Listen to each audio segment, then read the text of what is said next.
आज मी येत असताना मी येणार आहे म्हटल्यावरती काही फोनसुद्धा येत होते. अर्थात ते नंबर्सवरून होते फोन. पण नक्की मी तिथे काय करणार आहे, या काय करणार आहे, कोणावर कारवाई तिथल्या तिथे करणार आहे का, अशी सुद्धा चौकशी करत होते.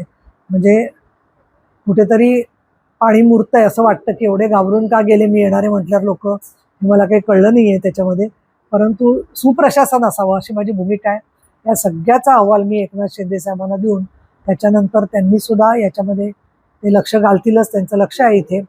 पण तरीसुद्धा पालघरमध्ये मोठ्या प्रमाणामध्ये गाव पातळीवरती शासन पोचणं आवश्यक आहे असं माझं मत झालेलं आहे. केलेले वेगवेगळ्या ठिकाणी अशा दुर्घटनांच्या इथे बरोबर ज्या गावात पोलीस पाटलाचं पद रिक्त असतं तिथे ती घटना घडते.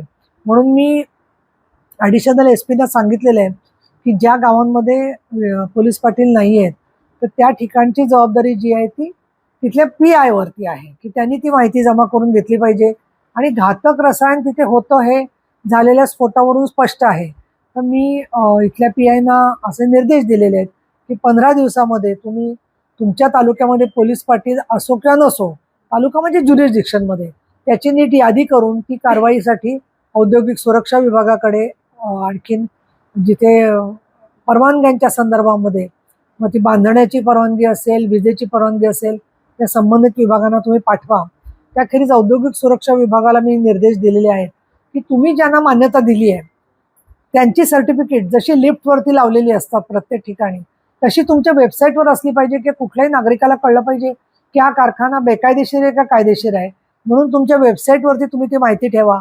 प्लस त्याच्या सर्टिफिकेटची माहिती ही पोलिसांच्याकडे सुद्धा असली पाहिजे, त्याची एक प्रत की हे कारखाने परवानगी असलेले आहेत. तर जेणेकरून त्या आणि ग्रामपंचायतीत पण असले पाहिजेत की ह्या कारखान्यांच्या सर्टिफिकेटच्या आपण प्रती ठेवू शकतो. अर्थात काही लोक आपल्याकडे त्या प्रतिसुद्धा खोट्या आणून लावतील आणि म्हणून वेबसाईटवरच्या प्रती आणि प्रत्यक्ष ग्रामपंचायतीकडे किंवा पोलीस स्टेशनला प्रती योग्य आहेत की नाही हे तपासून घेण्याची जबाबदारी जी आहे ती पोलीस पाटील